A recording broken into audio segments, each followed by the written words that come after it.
자, 그래서 이제 우리가 오늘은 아브라함에 대해서 좀 이야기를 한번 나눠봅시다. 자, 하나님께서 아브라함을 그래서 이제 이전에 노아를 선택하시고 나서 그 다음에 사람들이 바벨탑을 지어서 또 하나님의 어떤 계획이 망가졌는데 그래서 하나님께서 이제 아브라함을 선택하셨어요. 창세기 12장에서. 자, 우리 그래서 창세기 12장 1절부터 3절을 우리가 중요한 구절이니까 한번 여기 PPT에는 없는데 한번 성경책 찾아서 같이 한번 읽어보도록 하겠습니다. 제가 1절 읽고 2절, 3절 그렇게 돌아가면서 한번 읽어볼게요. 네. 찾으셨나요? 제가 읽어볼까요? 네.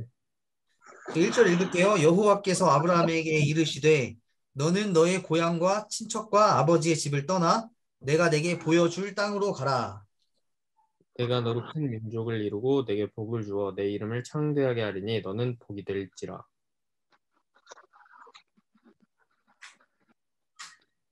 잠깐만요. 네. 12장이요? 네, 12장 3절입니다.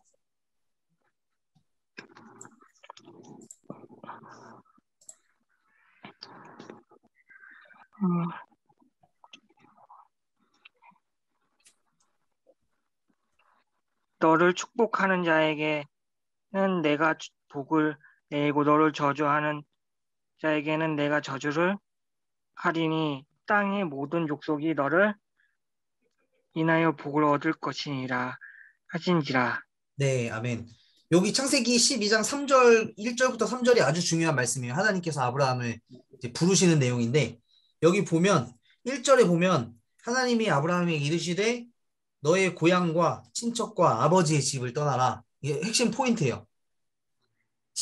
고향과 친척과 아버지. 그리고 2절 첫 전반부에 보면, 아브라함 너로 말미암아 큰 민족을 만든 큰 민족을 이루신다고 하나님께서 약속을 해주시고 3절 너를 축복하는 자에게 내가 복을 내리고 너를 저주하는 자에게 내가 저주할 것이다. 여기 보면 중요한 표현이 있는데 땅의 모든 족속이라는 또 표현이 나와요. 그러니까 우리가 이제까지 뭐 아담 그리고 노아 그리고 아브라함 이렇게 이스라엘의 역사를 우리가 이야기할 때 개인의 역사도 중요했지만 이스라엘은 결국엔 누구와 함께하는 역사냐면 그 주변국들 혼자 하는 역사가 아니다. 그런 이야기를 우리가 좀 나눴었죠. 자, 그래서 하나님께서 아브라함에게 말씀하셨는데 자, 우리 여기 읽어보면 자, 성경의 일반 역사 우리가 지난주에 했던 거죠. 이 일반 역사, 원역사가 끝난 후에 하나님이 아브라함에게 말을 먼저 걸어오신 거예요. 하나님께서 아브라함을 선택하신 거죠. 걸어오심으로 특별한 역사인 이스라엘의 역사가 이제 곧 시작이 되는 거죠. 창세기 12장부터. 1장부터 11장까지는 개인과 하나님의 어떤 1대1의 어떤 역사라면 이제 특별한 민족의 역사가 시작이 되는데 하나님은 저 지중해 연안에 있던 아주 작은 나라 이스라엘을 선택을 하셨어요. 그 지금 이스라엘을 선택하셨던 그 시대에 이스라엘 주변에는 엄청 큰 제국들이 있었잖아요. 여기 보면 이제 이쪽에 예를 들면 애굽, 이집트라는 큰 제국이 있었고 바벨론이라는 큰 제국이 있었고 또 이 히타이트라는 민족이 있었고 아수르라는 제국이 있었고 그러니까 이런 엄청나게 큰 민족들 사이에 껴있는 작은 이스라엘 민족의 어떤 역사를 하나님께서 이끌어 가시는 것을 볼 수가 있어요. 그래서 아브라함은 하나의 새로운 시작, 이제 아담과 노아가 하지 못했던 하나의 새로운 시작을 위해서 모든 열방 가운데 특별하게 선택된 것이 이제 아브라함의 선택인 거죠. 그래서 이 특별한 선택이 이 단어가 중요한 건데 특별히 선택됐다. 어떤 사람을 특별히 선택할까요? 특별히 선택했다라고 얘기했을 때 이게 어떤 의미를 좀 가질 수 있을까요? 특별히 선택됐다. 특별하다. 이것 때문에 선택된 선민사상이 나온 거 아닌가요? 이것 때문에. 선민사상이 좀 이제 시작된 거 아닌가요? 선민사상. 그치. 유대인들이 이제 아브라함이 선택돼서 자기네들을 하나님께서 선택받은 민족이라고 이야기하면서 이제 선민사상을 주장했죠, 사실. 네. 그러니까 뭔가 특별하다는 것은 되게 의미가 있는 거지, 사실. 우리가 특별한 존재. 예를 들면, 진일이에게 특별한 존재가 있니? 글쎄요. 어. 향중쌤은 뭐 특별한 존재가 있으신가요? 모르겠어요. 특별한. 우리가 지금 뭐 사실 우리가 좀 다들 부끄러워서 그러신 것 같은데 사실 우리 가족이 특별하죠, 가족. 아, 그쵸, 그쵸. 그렇죠. 가족이 우리에게 특별한 존재이죠. 그리고 뭐 자녀가 될 수도 있고, 그리고 또 우리 친구가 될 수도 있고, 교회가 될 수도 있고. 그러니까 뭔가 이렇게 의미를 부여할 수 있는 것도 특별하다고 이야기할 수 있잖아요. 자, 그래서 하나님께서는 이 아브라함을 그냥 선택한 게 아니라 특별하게 구별해서 아주 중요한 의미를 가지고 선택하셨다는 말로 우리가 볼 수가 있을 것 같아요. 이 하나님께서 아브라함을 선택하셨다는 이 말은 성경에서 여러 그 방식으로 다양한 방식으로 표현을 하고 있는데 성경에 보면 아까 뭐 예를 들면 황종쌤이 이야기하셨던 것처럼 이방 땅에 바벨론 땅에 살고 있었던 아브라함을 그 우상 장사하고 있었던 그 아버지 데라의 그 아들 아브라함을 이제 바벨론에서 끌어내시는 어떤 그래서 여기 보면 이끌어내신다 이런 표현이 나와요. 하나님이 아브라함을 이끌어내신다. 이것도 하나의 선택이죠, 선택. 그리고 불러내신다, 부른다. 그리고 하나님이 아신다. 그리고 선택하신다. 이런 단어로 성경에는 아브라함의 어떤 선택을 다양한 방식으로 표현하고 있는 것을 볼 수가 있습니다. 그래서 이 아브라함을 부르신 것은 근본적으로 새로운 시작을 의미하고 있다고 말하고 있어요. 새로운 시작. 여기 보면 계속해서 새로운 시작을 이야기하는 거죠. 새로운 시작.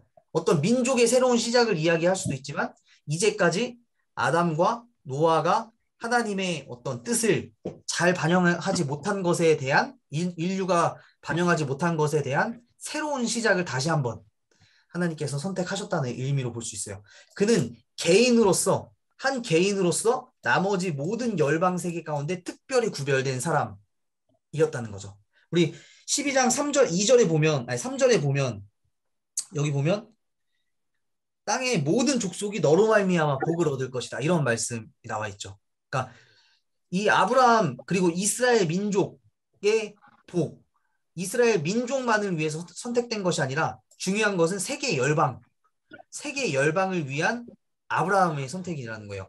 세계 열방을 위한 이스라엘의 선택이라는 거지. 그래서 아까 진일이가 얘기했던 것처럼 선민사상 있죠. 선민사상.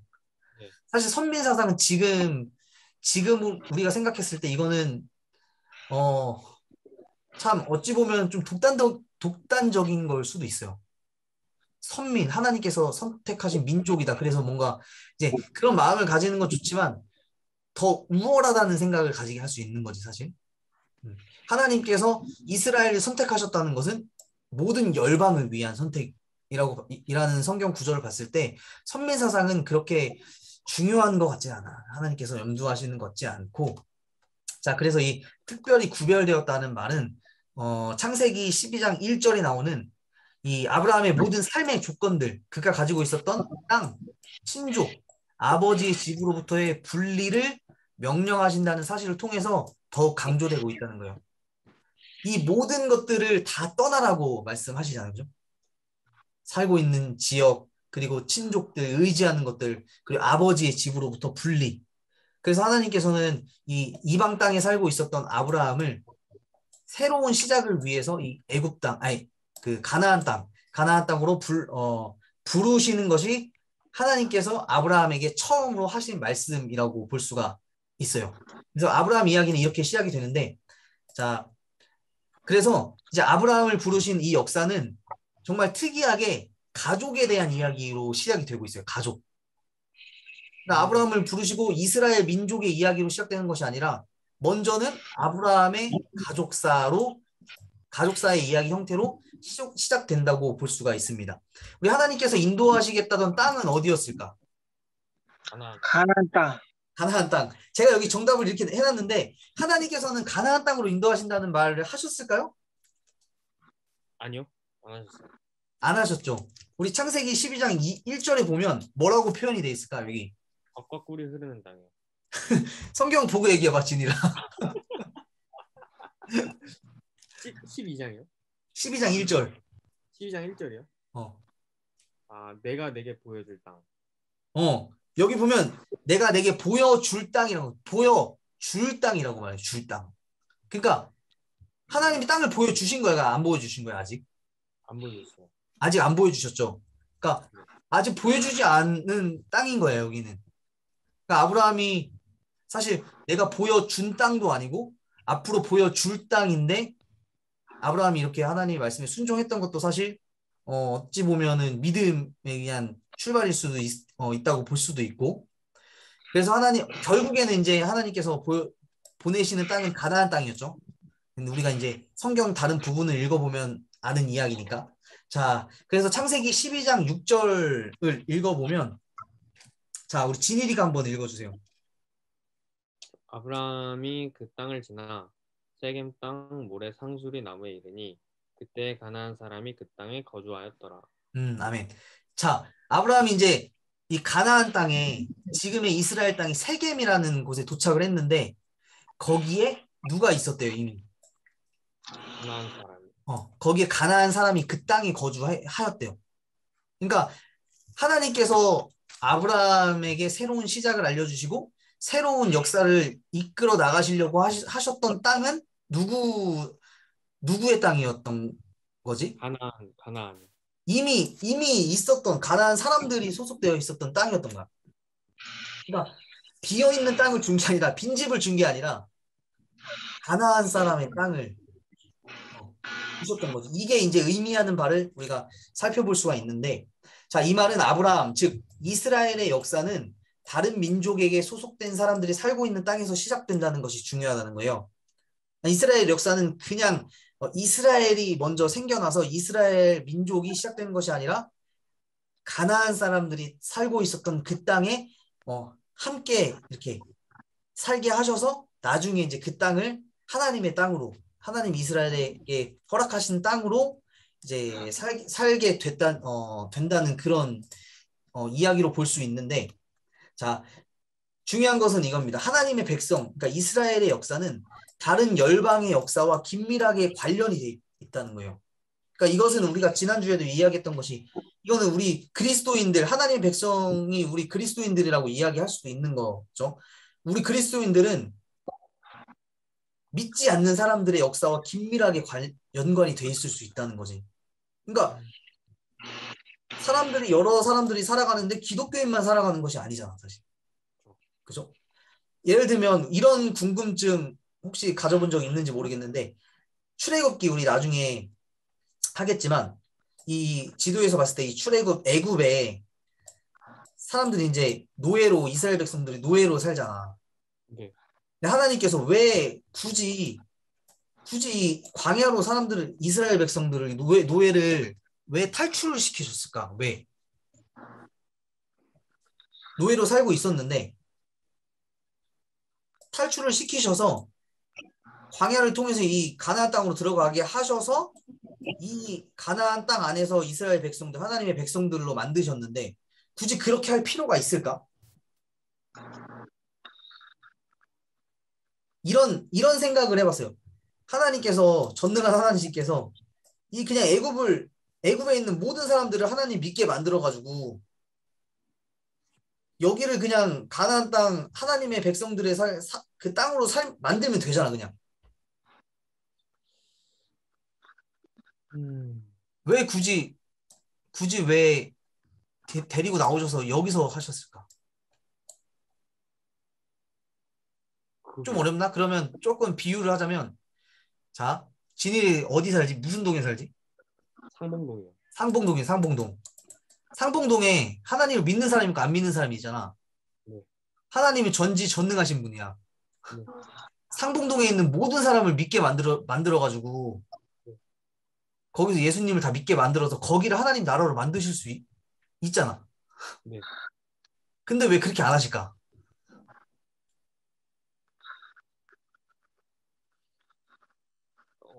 왜 막 전도를 해야 되고, 왜 사람들이 막 믿는 사람이랑 안 믿는 사람들이랑 섞여서 관계하고, 왜 그럴까?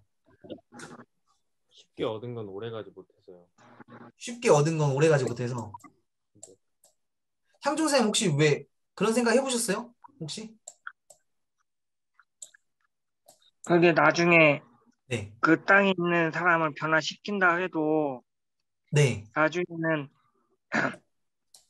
거기에 이방신이 안 없어진 이상 네. 다시 그 이방신하고 이방신 쪽으로 돌아가가지고 다시 애국으로 나온 거 아니에요?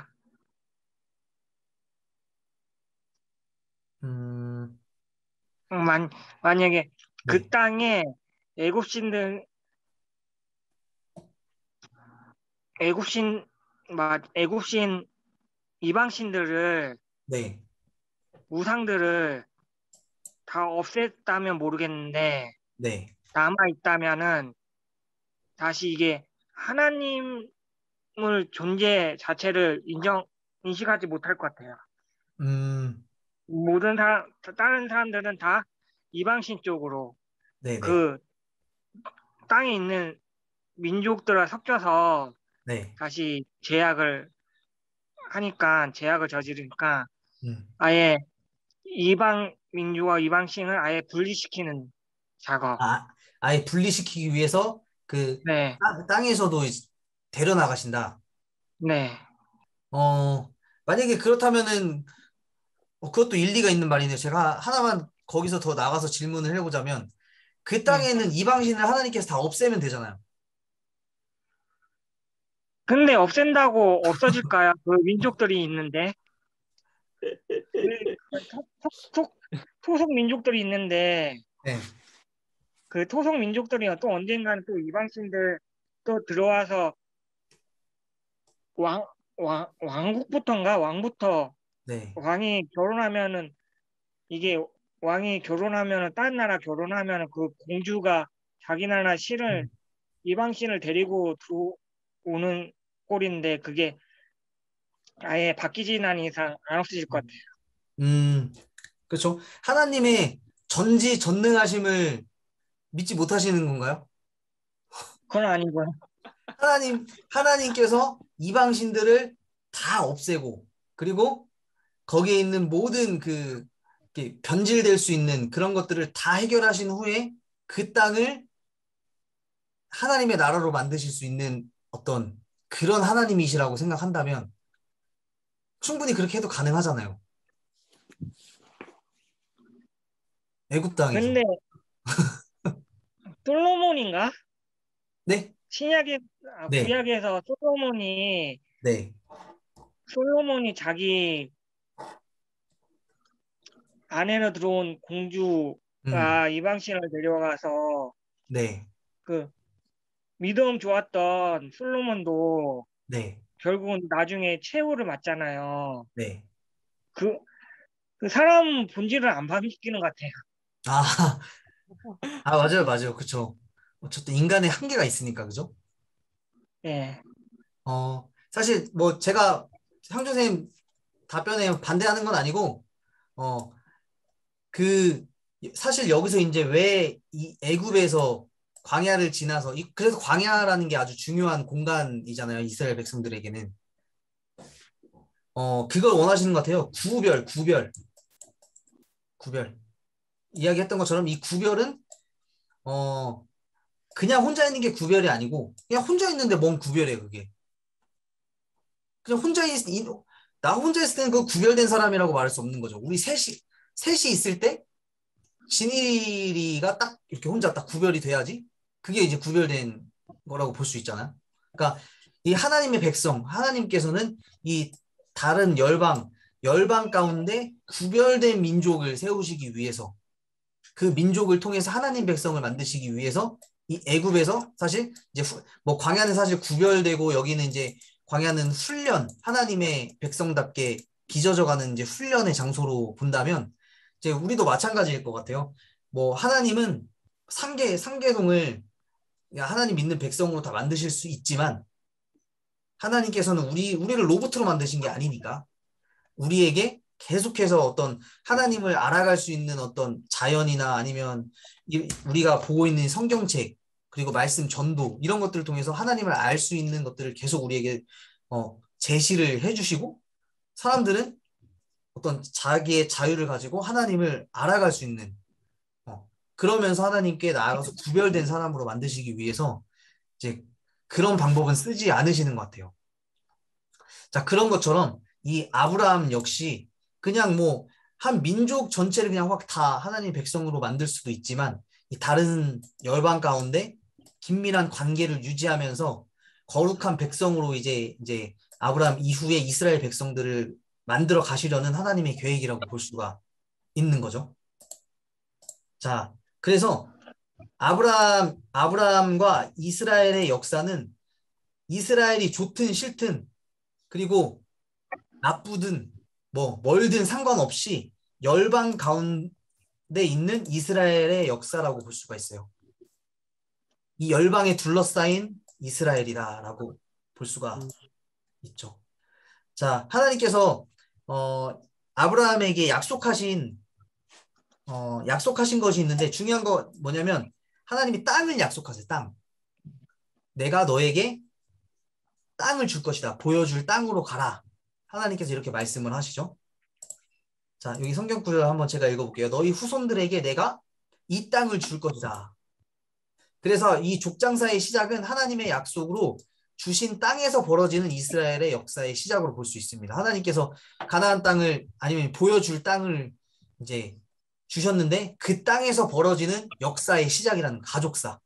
이 땅에서 여러 가지 일들이 일어나죠. 아까 향종 선생님 이야기했었던 것처럼 롯과 다투는 롯과 땅을 이렇게 나누는 이야기도 있고 또 소돔과 고모라에 대한 이야기도 있고 여러 가지 이야기들이 이제 역사의 표현이 되죠.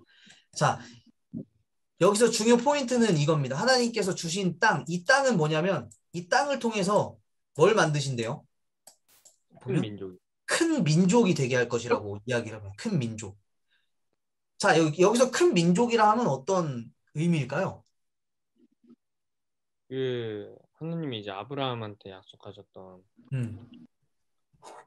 맞나? 하늘의 별들의 수만큼 자손을 준다. 이제 번성하게 하신다. 이건 번성하게 하신다. 그렇죠? 향조쌤은 어떻게 생각해요? 큰 민족.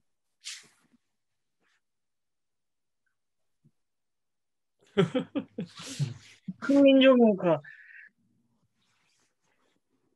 조상이 된 대대본 조상이 된다는 소리 아닌가요? 큰 민족에. 조상이 된다. 네. 시초가 된다. 시초. 네. 그런 의미. 뭐 두 가지 다 맞는 것 같아요. 맞는 이야기라고 볼 수 있어요. 큰 민족. 큰 민족이라고 했을 때 우리가 생각해 볼 수 있는 건 이거인 것 같아. 여기 지도를 잠시 보면 잠시만요. 자, 지도 여기 보이시죠? 자, 여기 보면 하나님께서 큰 민족을 주셨는데 여기가 이제 가나안이 여기가 그리고 여기 이제 이쪽 안 보이지만 여기가 이집트 그리고 이쪽이 이제 바벨론 이쪽이 위에 이제 히타이트 해족속이라고 이제 성경에서 나오는데 해족속 들어봤죠? 해족속. 네. 이렇게 나오는데 사실 하나님께서 하신 약속은 큰 민족을 이루는데 이 큰 민족에게 큰 민족이 되려면 지금 주변국에는 큰 민족들이 엄청나게 많아요. 둘러싸였어. 그러니까 하나님께서 아브라함에게 지금 여기서 말씀하시는 큰 민족은 이런 큰 민족을 이야기하는 것 같지는 않아요. 그죠? 큰 민족. 그 큰 민족을 만드시려면 좀 큰 땅을 줘야지.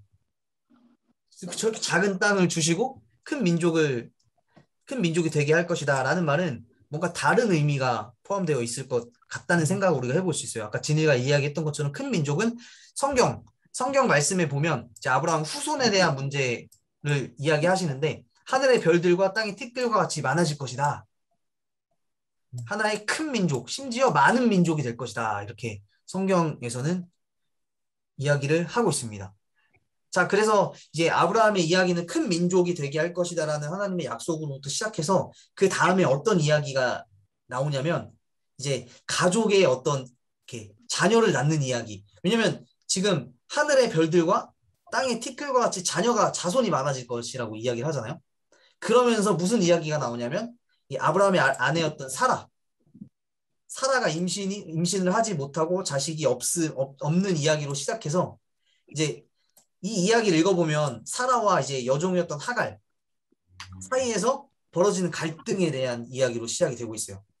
가족사는 이런 어떤 사소한 것처럼 보이지만 이 후손을 이어가는 이 어떤 이야기로부터 이제 갈등이 벌어지게 되는데 하나님께서 누구에게 저기를 주셨죠? 둘 중에? 살아야. 사라에게 누구를 주셨죠? 이삭이요. 이삭. 그리고 하갈에게 하갈에게 이스마엘. 이스마엘. 그죠?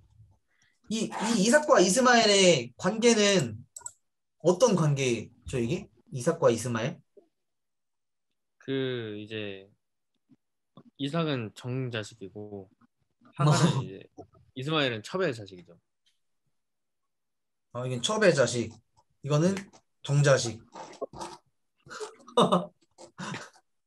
자, 근데 제가 알기로는 이게 옛날 성경 번역에는 이제 사라의 여종, 그리고 지금 말했던 것처럼 하갈도 첩, 이런 식으로 나오는데, 어느 번역 성경인지 모르겠는데, 새 번역인가, 어느 번역 성경에는 이게 둘 다 아내라고 번역을 했어요, 아내. 어. 그러니까 이제 이게 사실 조금, 그런 생각을 우리가, 좀 이렇게 벗어날 수 있는 번역이 시도가 된 건데, 그렇다고 보면은 뭐 첩에서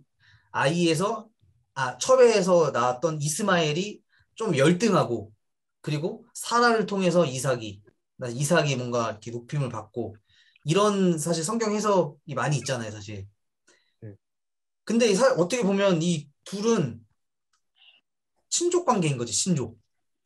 그렇죠. 친족 관계? 친족 관계에서 벌어지는 갈등이 있죠. 지금 그래서 이제 이스마엘의 후손들이 누구라고 이야기를 하죠, 지금?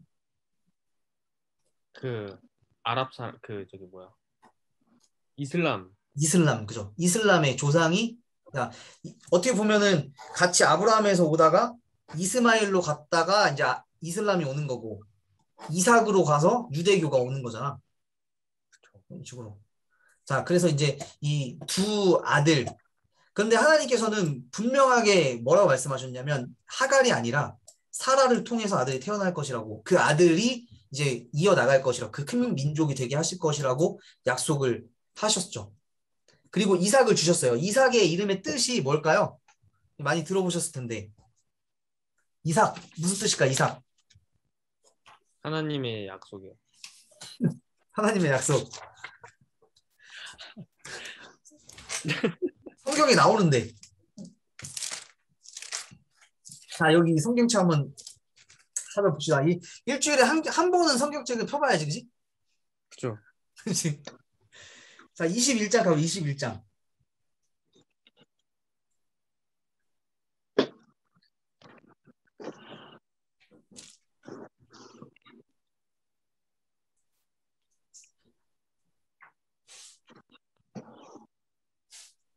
자, 21장.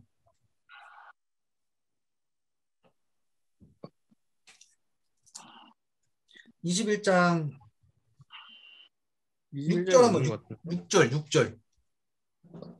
아, 사라가 이르되 하나님이 나를 웃게 하시니 듣는 자가 다 나와 함께 웃으리로다. 여기 보면 이삭의 뜻이 나와요. 하나님께서, 그러니까 이삭을 주심으로 사라가 지금 웃게 됐잖아.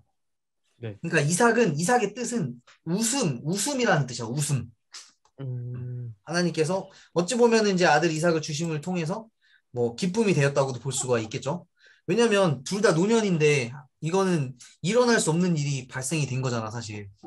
100세 이때가 여기 성경에 보면 몇 살이라고 나오냐면 노년의 아브라함이었고 5절에 보면 이삭이 그에게 태어날 때 100살. 100살의 자식을 주셨던 거죠. 그래서 이 이삭은 웃음이라는 뜻을 가지고 있고, 자, 그런데 아브라함이 먼저 참지 못하다가 그 여종 하갈과 하갈을 통해서 이스마엘 출산했는데 하나님께서는 사라를 통해서 난 자식이 너의 후손이 될 것이라고 말씀을 하시고 이삭이 늦게 태어났잖아. 네. 그치? 이 이삭의 늦은 출생을 통해서 알 수 있는 것은 이 이삭과 이스마엘의 친족성에 관한 문제를 성경에서 거론하고 있다고 볼 수가 있다는 이 책에서 그런 이야기를 합니다. 그래서 이스라엘은 홀로 살고 있지 않으며 다른 민족들과 관계 속에서 존재한다. 우리가 계속 이걸 이야기하는 거죠, 지금. 아브라함의 약속 처음부터. 그래서 결국에는 이 이삭과 이스마엘도 그 친족으로서 형제로서 떨어질 수 없는 그런 이스라엘 역사 안에서 보면 떨어질 수 없는 그런 역사의 관계를 가지고 있어요. 더 나아가서 이제 이삭의 다음 세대, 이삭의 아들이 이제 쌍둥이 아들이 나오잖아. 누구와 누구냐면 향종쌤 누구죠? 야곱에서요. 그렇죠. 야곱과 에서. 야곱과 에서 이 관계로도 봤을 때 사실 이제 야곱은 나중에 이제 야곱이 이스라엘이 되잖아. 네. 이스라엘이 되고 이 에서 형은 에돔의 조상이 되거든. 그러니까 이 이스라엘과 에돔 이 두 형제 간의 이 긴장 관계는 이스라엘 이웃 나라에 대한 이스라엘의 관계를 비춰준다는 그런 뜻으로 이해할 수 있어요. 결국에는 이스라엘 혼자 살아가는 것이 아니라 이 모든 나라들 가운데 구별된 이스라엘을 만들어 가시기 위한 어떻게 보면 하나의 역사 안에 이제 포함되어져 있는 그런 전체적인 관계를 우리가 볼 수가 있는 거죠. 그래서 이런 친족 관계는 사실 아브라함의 조카인 롯의 자녀였던 암몬과 모압의 관계에서도 똑같이 진술이 되고 있어요. 지금 우리가 본 거는 여기 보면 이삭과 이스마엘 그리고 야곱과 에서 암몬과 모압 지금 나라가 벌써 몇 개가 나온 거예요. 6개의 나라가 지금 나왔죠. 네. 함께 한다는 거죠. 이런 여러 나라들과. 그래서 여기 좀 보자면 지도로 보자면 이스라엘이 지금 여기 있는데 여기가 이제 에돔. 에돔은 누구의 적이죠? 에서. 에서의 그러니까 에돔의 조상은 에서가 되는 거고 그리고 모압. 오른쪽에 있는 모압은 여기 롯의 자녀였던 모압. 그리고 위에 보면 암몬. 자, 이렇게 해서 이스라엘 주변 국들. 결국에는 근데 하나님이 이스라엘을 구별하셨지만 이 이스라엘의 구별하심을 통해서 아브라함을 축복하는 자에게는 복을 내리고 아브라함을 저주하는 자에게는 저주할 것이다라고 모든 민족을 이야기하시는 건 사실 뭐 암몬, 모압, 에돔 아브라함을 축복하면 여기도 축복을 받는다는 이야기잖아. 그지? 결국에는 다 하나님의 백성으로 볼 수가 있는 거죠.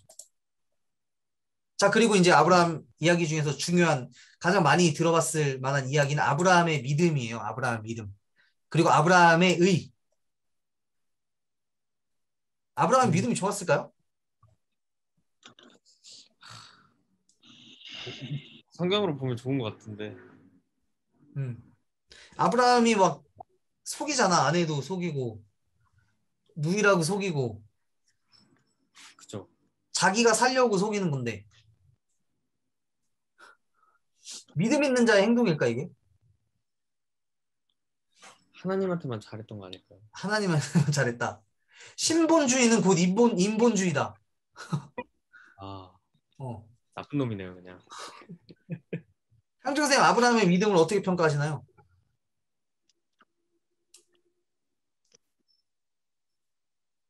아브라함 믿음이 좀 의심스러운 사람 같아요. 아브라함은 의심이 많은 사람 같다. 네. 어떤 면에서요? 이 하나님이 자기 아들, 사라한테 아들 준다고 이야기를 했는데, 네. 그걸 못 기다리고, 음, 자기 나이가 너무 많으니까 사라가 아브라함한테 자기 여종 사가를 아이, 이스마엘을 낳잖아요. 네. 좀 기다렸으면은, 그럼 안 지켜가지고 하나님이 아브라함한테서 네. 거의 90세인가? 네. 그때 한동안 하나님께서 아브라함한테 안 나타나셨다가 네. 이게 아브라함 100세 때 돼서 하나님이 아브라함한테 나타나는 걸로 알고 있거든요. 그렇죠.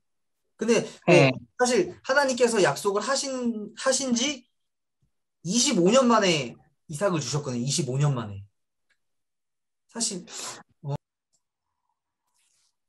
자, 이렇게 한 명씩 빠지나요? 아, 오셨네요.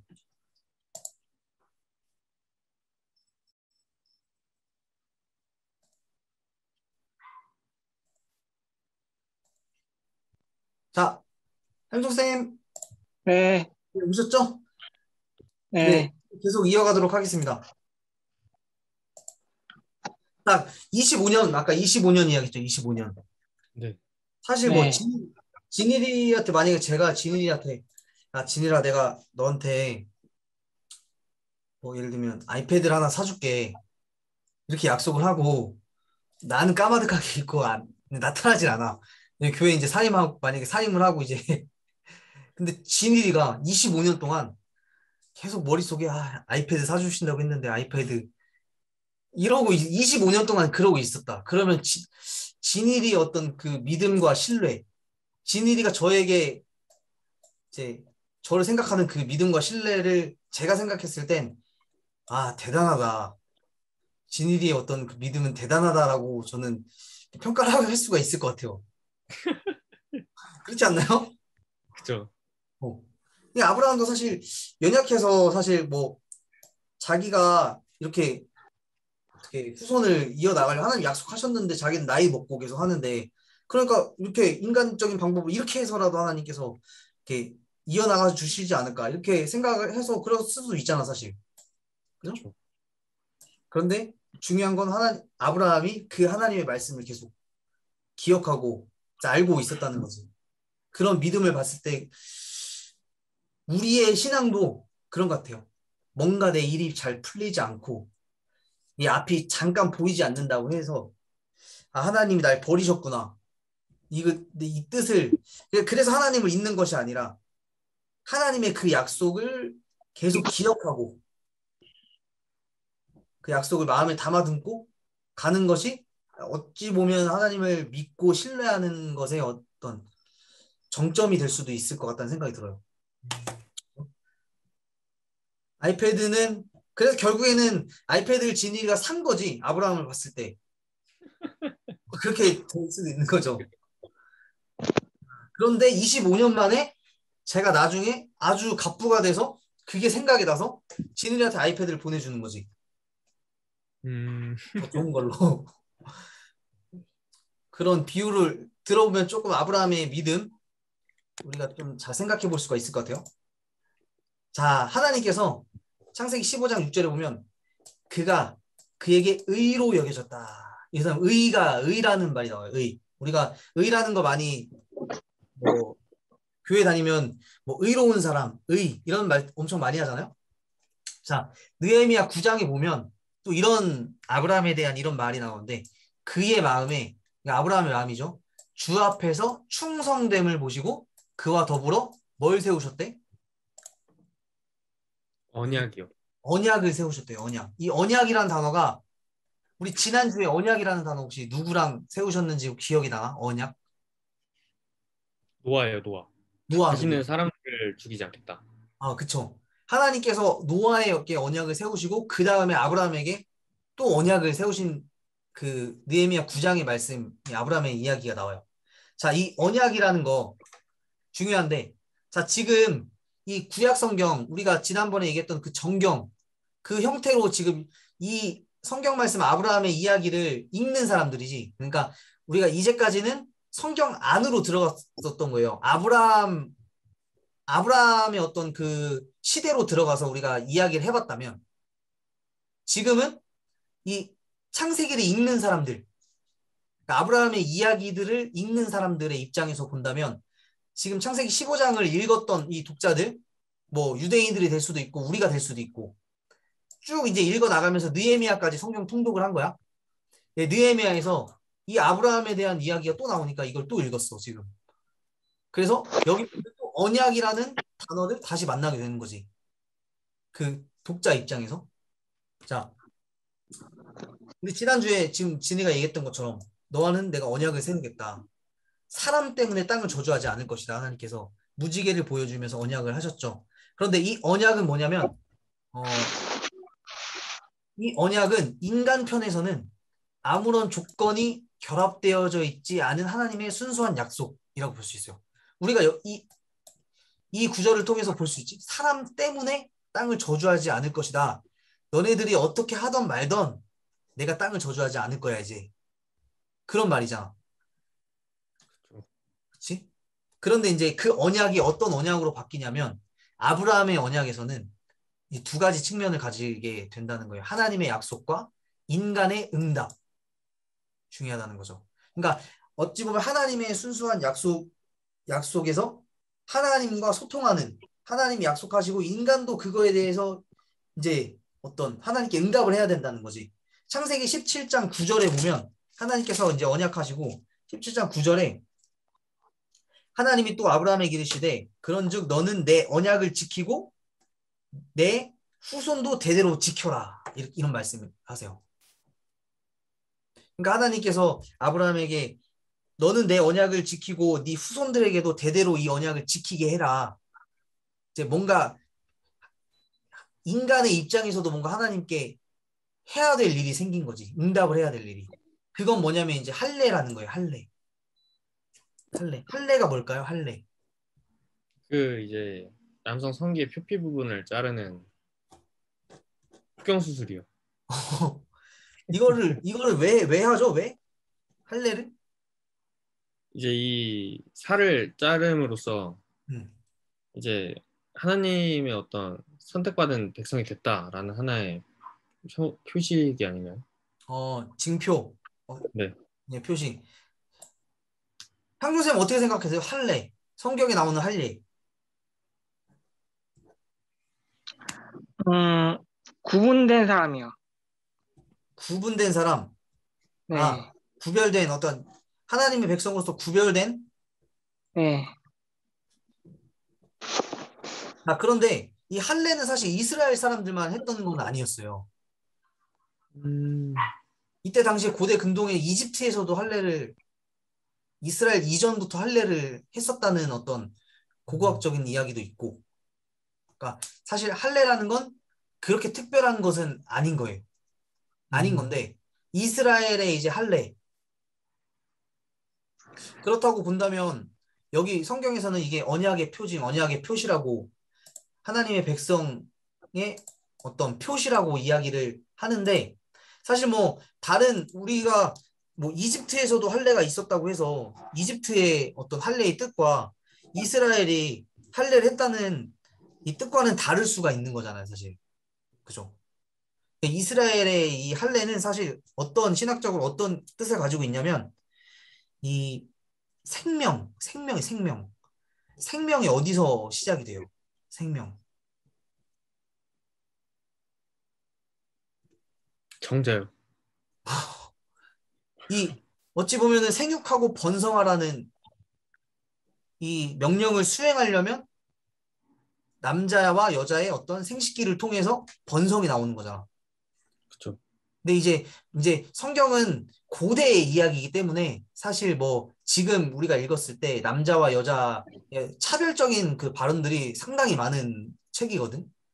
그래서 뭐 사실 이렇게 보면 이 생명을 잉태하게 하고 생명을 만드는 일에는 남자보다 여자가 더 큰 일을 하고 하는 거잖아, 사실.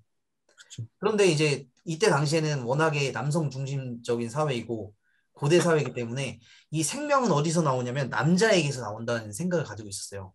그것이 곧 이제 남자의 생식기였고 그곳을 자른다는 이야기는 뭐야? 곧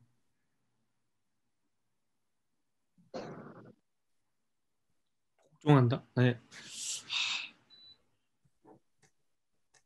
이게 이제 조금 어려울 수도 있는데 이 인간이 만들어낼 수 있는 이 생명이 가지고 있는 이 생식기를 자른다. 곧 하나님께서만 생명의 주관자가 되시고 생명의 어떤 주권자가 되시고 생명을 다스리시는 생명을 만드시는 그런 어떤 이해로 볼 수가 있어요.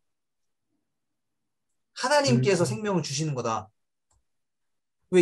그런 성경에 보면 어떤 이야기가 나오냐면 이제 나중에 여호수아에 가서 뭐 이스라엘 역사를 봤을 때 이런 이야기들이 나와요.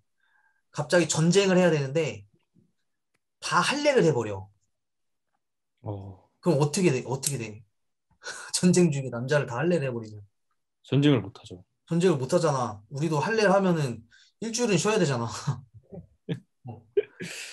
근데 하나님께서 이기게 하시거든. 어, 그러니까 이 인간의 생명의 끝, 너네가 죽을 때 하나님의 그 주권적인 어떤 힘, 하나님의 능력을 보여주시는 그런 사건으로 볼 수가 있는데 어쨌든 이 할례라는 것은 지금 이야기했던 것처럼 하나님과 나와의 어떤 언약 관계의 표징을 가지고 그 구별된 사람으로서 구별된 이스라엘 민족으로서의 어떤 조건적인 의무가 된다는 거죠. 그러니까 할례가 시작인 거지, 시작 어찌 보면. 자, 그래서 이제 이 언약은 사실 그래서 그렇지만 이 언약은 인간이 이 약속을 지키지 않을 때에도 이 언약은 무효가 되는 것이 아니라 유효하다는 거예요. 결국에 하나님께서 이 약속을 지켜나가시는 분이시기 때문에. 자, 마지막으로 창세기 22장에 중요한 이야기가 있는데 창세기 22장은 무슨 이야기죠? 아주 유명한 이야기가 나와요. 아, 이삭을 죽이라고. 그쵸? 이삭을 번제단에 하나님께서 그런 아브라함에게 어떤 시험을 하시죠. 이게 사실 저도 사실 이 책을 읽으면서 이제 이번에 새롭게 배우는 건데 이게 말도 안 되는 시험인 거야, 사실. 그죠. 어떤 의미에서 이게 말이 안 될까? 어, 그러니까 하나님께서 인간을 음, 사랑한다고 이제 음, 하셨는데 음, 사람의 어떤 개인적인 시험을 위해서 사람을 음. 죽이라고 명령하시는 어, 그런 거 아닐까요? 생명을 사랑하시는 하나님께서 네. 어떤 생명을 죽이라는 시험을 통해서 네. 그리고 나중에 막 하나님께서 막 살인하고 막 이런 거에 되게 분노하지 않으시나요? 그렇지. 근데 이제 그런 거를 하나님께서 직접 어, 믿음을 시험하기 위해 어. 어떤 사람을 죽이라고 했다는 게 굉장히 모순적인 일이지 않을까. 그치, 사실. 근데 지금 뭐 아주 극우파 어떤 이슬람 이런 데 보면 그 코란 그들의 경전에 나오는 어떤 내용을 가지고 그 저 사람을 죽이는 것이 하나님이 아니라 죽이는 것이 신의 뜻이다. 이래가지고 막 자폭퇴라고 그러는 거 아니야? 맞아요. 예. 향종쌤은 어떻게 창세기 22장의 이 아브라함과 이삭 번제 사건에 대해서 혹시 뭐 생각해 본 적 있으세요?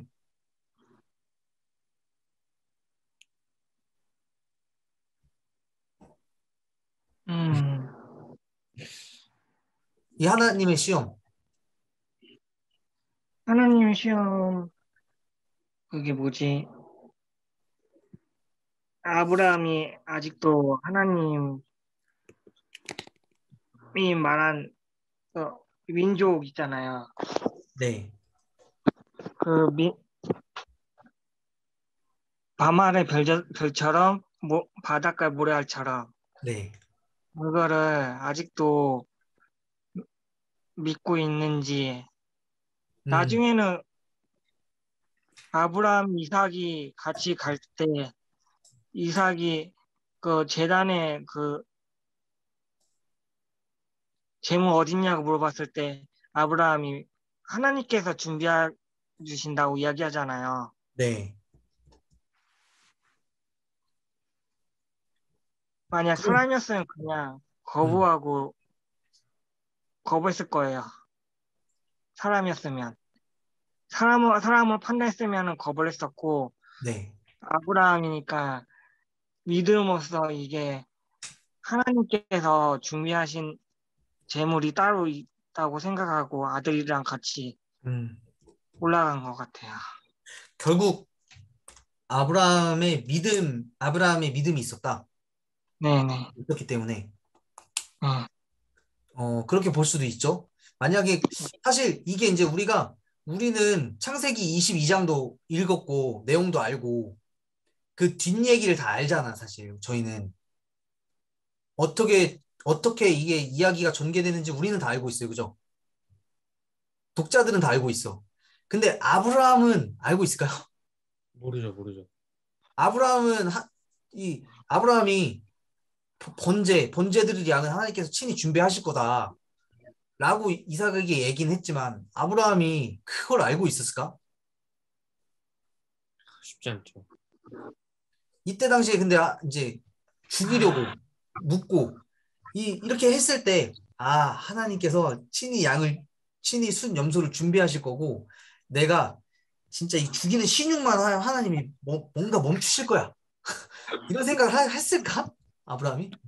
별도부터 쉽고. 아브라함은 진짜 죽이려고 했던 것 같아요. 우리가 봤을 때 이제 이 이야기에서는 그 내용을 알고 있기 때문에 아브라함의 믿음 이런 것을 이야기할 수 있겠지만 저 안에 들어가 보면 사실 쉽지 않은 시험이었던 것만은 분명한 것 같아요. 그래서 오늘 이 아브라함의 이야기를 통해서 우리가 조금 배울 수 있는 건 우리가 다른 지금 이야기했던 것들도 있지만 이 렌토로프 책에서 우리가 꾸준히 이야기했었던 것이 하나님께서 큰 민족을 세우시고 어떤 그 땅의 번성과 땅을 주시고 그런 이스라엘 역사를 이끌어 나가신다는 그런 관점으로 우리가 계속 봤는데 이 이야기는 사실 왜 제가 아까 말도 안 되는 시험이냐고 얘기했냐면 하나님께서 시험하셨죠? 역설을 포함하고 있다고 이야기를 해요. 이 사람은 역설. 이 시험은 역설이다. 왜냐하면 하나님 자신이 아브라함에게 약속했던 모든 것을 무효화시키려고 위협하신다는 사실이에요. 조금 어렵지만 하나님께서 아브라함에게 큰 민족을 삼으시고 하늘의 별과 같이 땅의 모래같이 엄청나게 많은 민족을 주신다고 약속했는데 이삭을 통해 주신다고 했잖아. 근데 하나님이 그 이삭을 죽이래. 그러면 이삭이 죽는 것도 중요하지만 하나님이 아브라함에게 약속하셨던 그 약속이 깨지는 순간인 거지. 누구 때문에 깨지냐면 하나님 자신 때문에 그게 깨질 수 있다는 거야. 하나님이 시키는 거니까. 하나님 자신이 이 모든 약속했던 것들을 무효화시키는 그런 시험이라고 볼 수 있죠. 그런데 이 22장을 읽어보면 우리가 읽어보면 알겠지만 아브라함의 어떤 모든 의심에도 불구하고 하나님을 믿었고 하나님은 결국 그 약속을 이루어 주셨다. 성경 말씀에서는 나중에 이렇게 말씀하세요. 아브라함 네가 나를 경외하는지 내가 이제 알았다. 그렇게 말씀을 하시면서 하나님께서 이제 그 순양을 예비해 두시고 그것을 이삭 대신 번제로 드리게 하시죠. 자, 그래서 하나님 이 성경의 많은 인물 중에서 이 아브라함은 어떤 사람이었냐면 이스라엘에 대한 하나님의 이 언약을 특별한 관심을 경험한 최초의 사람이라고 볼 수 있습니다. 뭐 노아도 있고 뭐 아담도 있고 노아도 있고 여러 많은 사람들이 있지만 이 아브라함이라는 사람은 이스라엘 민족의 어떤 대표 주자로서 하나님의 언약에 특별한 관심 그러니까 이런 시험들이 아브라함에게는 있었고 특별한 시험들이 있었고 이런 하나님을 직접 경험함을 통해서 하나님의 관심을 받았던 최초의 사람이라고도 볼 수가 있죠. 자, 그래서 이 아브라함은 땅에 대한 약속 그리고 많은 후손과 복주심의 약속 이 언약에 대해서 아브라함은 이제 모든 남자들에게 아까 말했던 할례를 받게 함으로써 하나님께 응답해야 한다는 어떤 사명을 가지고 살아가야 한다는 거죠. 그래서 우리가 지금 크게 어떤 사건들 중심으로 봤는데 이 사건들을 통해서 우리가 알 수 있는 건 하나님께서 모든 민족을 중요하게 여기신다. 이스라엘만을 중요하게 여기시는 것이 아니라 모든 그 이스라엘을 사랑하시고 중요하게 여기시는 것은 모든 민족을 자기 백성 삼으시려고 이스라엘을 택했다. 이 개념이 아주 중요한 것 같아. 그래서 우리가 그런 이야기 하잖아요. 그리스도인으로 우리를 먼저 삼으신 것은 우리가 그리스도인 돼가지고 예수 믿고 천국 가려고 하는 것이 아니라 믿지 않는 사람들의 본이 되게 하셔. 히브리서에 나온 믿지 않는 사람들의 본이 되게 하셔서 우리를 통해서 예수님을 증거하고 예수님의 자녀를 삼으시려고 우리를 먼저 부르시는 거야. 먼저 우리를 부르셨다고 볼 수가 있어요. 신약으로 넘어오면. 자, 마지막으로 정리하면서 우리 마치도록 하겠습니다. 이제까지 다 했었던 이야기인데 아브라함이 하나님께 말을 걸어오시면서 이스라엘 역사가 시작되었고 모든 열방 가운데 하나님이 선택됐고 자 아브라함의 역사는 다른 민족들과의 큰 관계가 있었다는 이야기죠. 계속 여기서 하는 거예요. 긴밀한 관계. 열방 가운데 있는 이스라엘. 그리고 하나님 큰 민족이 되게 하실 것인데 이거는 뭐 강대국이 되게 하실 것이라는 이야기가 아니고 하나님께서 이스라엘 백성들을 구별하여서 하나님의 민족으로 삼으실 것이다 라고 볼 수 있을 것 같아요. 이스마엘과 이삭 그리고 야곱과 모압과 에돔과 암몬 이런 다른 민족들과의 관계 속에서 이스라엘은 홀로 존재하지 않고 함께 존재한다. 하나님의 이스라엘에게 세우신 언약은 인간의 편에서는 아무런 결합되어 있지 않은 순수한 언약이었는데 이제 아브라함의 언약이 와서는 하나님의 약속과 인간의 응답 두 가지의 측면을 가지고 있고 그것은 곧 할례, 언약의 표징. 이것은 우리가 이제 아까 이야기했던 것처럼 어떤 생명을 하나님께서 주관하신다는 그러니까 어찌 보면 자기 부인이라고도 할 수 있어요. 신약으로 우리가 보게 된다면 하나님이 시험하셨죠.